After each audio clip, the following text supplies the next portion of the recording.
महाराज मधुवन में आए और इसी मंत्र का जप करने लगे। पहले महीने में ध्रुव जी ने 3 दिनों में थोड़ा सा कुछ पान किया, केथा और वेर को पान किया और भजन करने लगे। दूसरे 6 महीने में महाराज सूखे पत्ते और घास खाकर भजन करते। तीसरे माह में 9 दिनों तक मात्र जल पी लेते और चौथे महीने में 12 दिनों में केवल एक श्वास ही ले लेते। 5वें महीने में सांस लेना भी बंद कर दिए, श्वास रोक लिए और दाएं पैर के अंगूठे के बल खड़े होकर जप करने लगे। अब ध्रुव जी ने श्वास रोक ली तो त्रिलोकी की श्वास रुक गई। देवता भयभीत होकर भगवान की शरण में आए और बोले, प्रभु पता नहीं क्या बात है कि त्रिलोकी की श्वास रुक गई है। तब भगवान ने कहा कि मेरा भक्त ध्रुव इस समय जप कर रहा है, उसने अपनी श्वास रोक ली है, इसलिए सबकी श्वास रुक गई है। सब देवताओं ने कहा कि प्रभु आप जाइए और उन्हें दर्शन दीजिए, नहीं तो संपूर्ण सृष्टि का पतन हो जाएगा। भगवान ने कहा कि देवताओं, ऐसे भक्त को मैं दर्शन देने नहीं जाता, अपितु दर्शन करने जाता हूँ। भगवान जो है महाराज मधुवन में गए, ध्रुव जी का दर्शन करने आए। तब भगवान ध्रुव जी के सामने खड़े हैं, किंतु ध्रुव जी के अंदर बोलने की सामर्थ्यता नहीं है। अपने अंदर ही वहां ठाकुर जी का दर्शन कर रहे हैं। तब भगवान ने ध्रुव जी के हृदय से अपनी छवि को तिरोहित किया और ध्रुव जी के सामने प्रकट हो गए। ध्रुव जी व्याकुल हो गए कि जिस छवि का मैं दर्शन कर रहा हूं वहां कहां चली गई।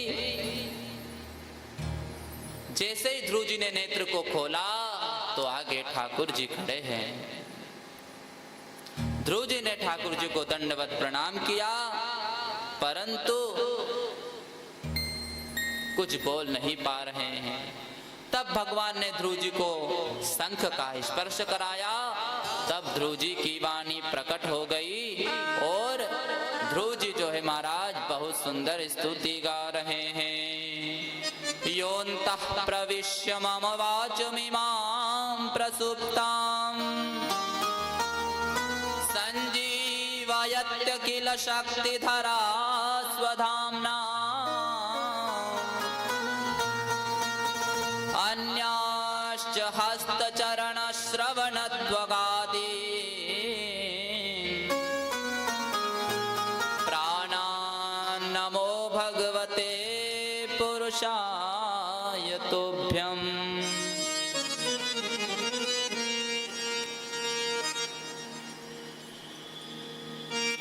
ध्रुव जी कह रहे प्रभु आपने मेरे हृदय में प्रवेश करके मेरी सोई हुई वाणी को जगा दिया। आप ही सबको शक्ति और भक्ति प्रदान करने वाले हैं। शरीर की सभी इंद्रियां आपसे शक्ति प्राप्त करके ही कार्य करती है। इस प्रकार जो ध्रुव जी ने भगवान की दिव्य स्तुति की। भगवान ने ध्रुव जी को आज्ञा दी कि आप जाओ 36,000 वर्षों तक राज्य करोगे। ध्रुव जी ने कहा कि नहीं प्रभु, मुझे राज्य की इच्छा नहीं है। तब भगवान ने कहा पूर्व में आपका यही संकल्प था कि मैं राज्य का भोग भोगूं, इसलिए पहले आप राज्य कीजिए, तत्पश्चात मेरा दर्शन आपको प्राप्त होगा, तब आप संसार से मुक्त होंगे। ध्रुव जी मन में विचार कर रहे हैं कि भगवान की इतनी भक्ति की और बदले में देखो राज्य ही मिला। ध्रुव जी को बड़ी ग्लानि हुई। नारद जी जो है राजा रानी को अवगत कराए कि ध्रुव जी को जो है भगवान का दर्शन हो गया। फिर ध्रुव जी पिता जो कि माता पिता ने ध्रुव जी के आने की तैयारी की और आने के पश्चात ध्रुव जी का भव्य स्वागत हुआ। ध्रुव जी जो है महल में आए, सबको प्रणाम किया, माता पिता को प्रणाम किया। प्रणाम करने के पश्चात अपने भाई उत्तम से मिले, क्योंकि जा पर कृपा राम की होई, ता पर कृपा करे सब कोई। जिस पर भगवान की कृपा होती है उस पर सभी कृपा करते हैं। अब समय आने पर उत्तानपाद जी ध्रुव जी का विवाह कराकर राज्य देकर वन में चले गए। एक दिन जो है उत्तम वन में गया, यक्षों ने जो है युद्ध में मार दिया उत्तम को। सुरुचि भी जो है खोजती हुई गई तो वन में आग लगने से मर गई। अब भाई का वध सुनकर ध्रुव जी ने यक्षों के ऊपर आक्रमण कर दिया और बहुत से यक्षों से युद्ध करते हुए बहुत से यक्षों को मार डाला। तब ध्रुव जी के पितामह मनु आए और ध्रुव जी से बोले,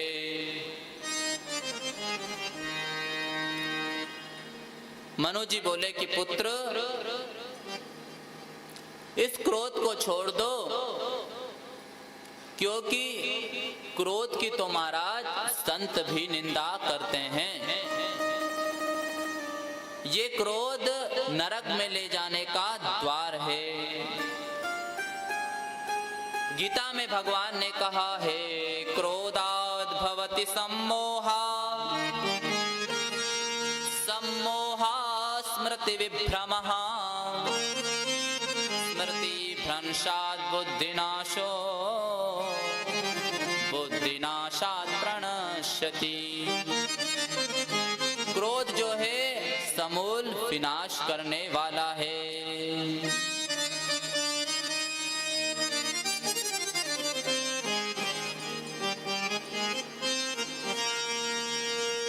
तब